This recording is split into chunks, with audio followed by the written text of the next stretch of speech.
Take two. All right. I'm still working on my new webcam to see. Part of what I didn't like before with the other one was it was too white.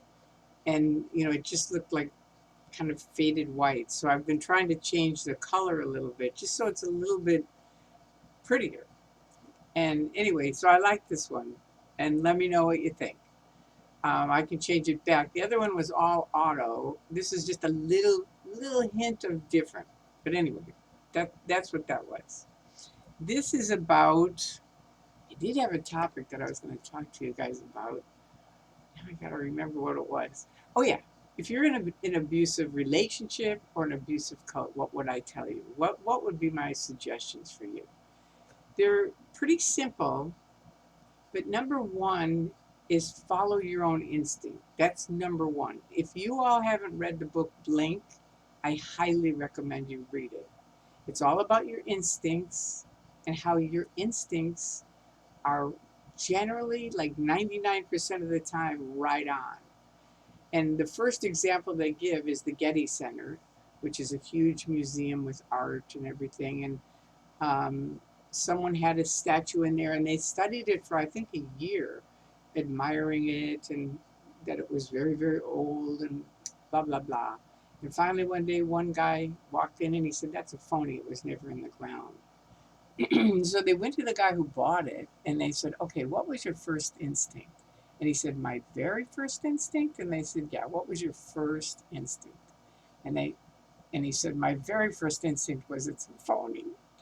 And it's funny because we kind of it's just weird how that happens. Like for me, when I walked up, I left college in 1969. I hitchhiked from Chicago to Los Angeles because in the back of the Dianetics book, it had St. Hill, England, which I knew I couldn't get there, or American St. Hill in LA. And I thought, okay, looks like I'm going. And I hitchhiked across the country by myself. I mean, it was 1969, so it's a little different than now. I get it, but it was a pretty wild time. Anyway, I walked up to Scientology, and my very first instinct was, oh my God. I had been a hippie. I was against really the Vietnam War and protested against it. And they're all in these military uniforms back then, all of them, because it was Sea Organization. And I'm public, and I walk up and I think, okay, these guys look weird. And it was super organized, which I was kind of against organizations. And it had giant pictures of L. Ron Hubbard all over the place.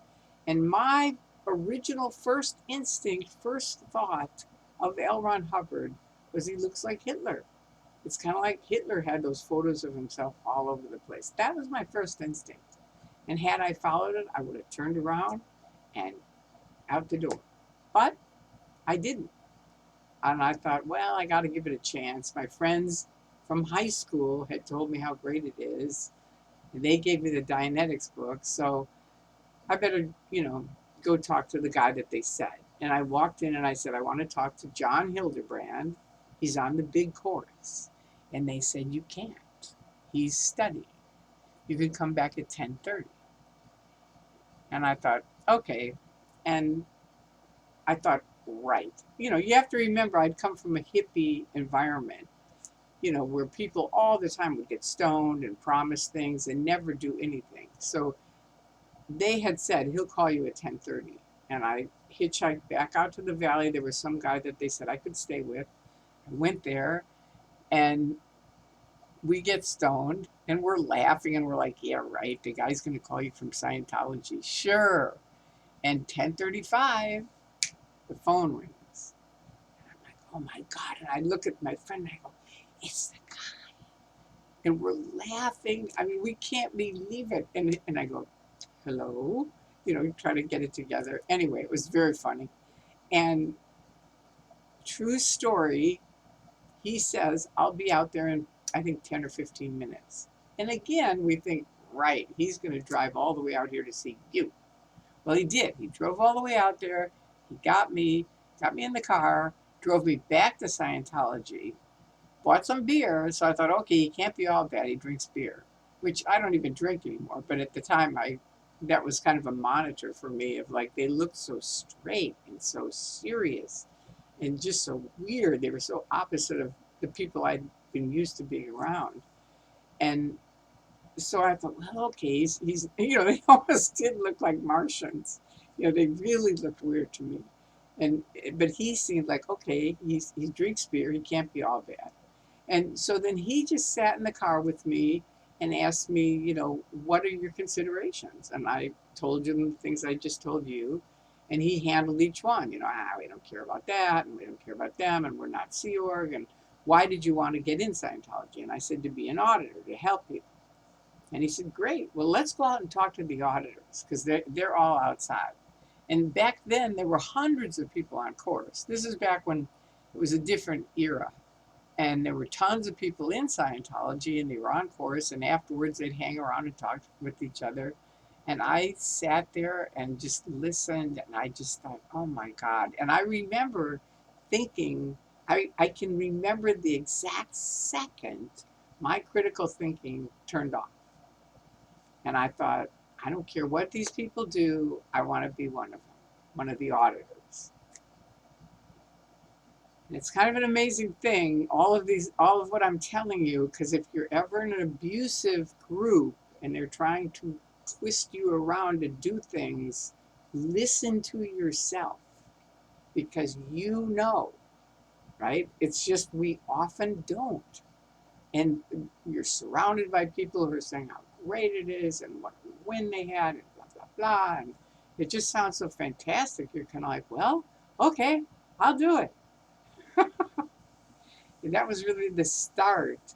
But if you're in an abusive relationship or a cult, get out. That's all I can say. I mean, number one, start reading books that aren't anything against your cult, because that's a mortal sin. They don't have mortal sins. They don't believe in anything. But, I was raised a Catholic, and so I use that term. But, it's like really, it's a high crime. It is. It's a high crime in Scientology to read anything against L. Ron Hubbard or Scientology or David Miscavige. Gag, all of them. So anyway, get some books, learn the facts. And if you're strong enough and you have courage, get some of the books from people that have run the church, started the church, and have left, and read what they have to say. Because it's like, honestly, if you learn both sides, I promise you will make the right decision for you. But you are the only one that can learn both sides. No one else can make you. No one can stop you. You're stopping yourself. If you think, oh, I can't, which I did for 30 years, of course you can. So for me, what I did, because I didn't have the courage to read those books of these evil people. So, I mean, I had courage, but I just was really brainwashed that it was so bad and dangerous and blah, blah, blah, which is so stupid. But anyway, I did. So I started reading self-improvement books and stuff on philosophy and religions and just all of it. And I think it just slowly, each book started stripping off the mind control. It was just a little bit more and a little bit more until I could finally see the light. That's why I call it the Truman Show, the Scientology Truman Show, because you cannot see the walls when you're in it.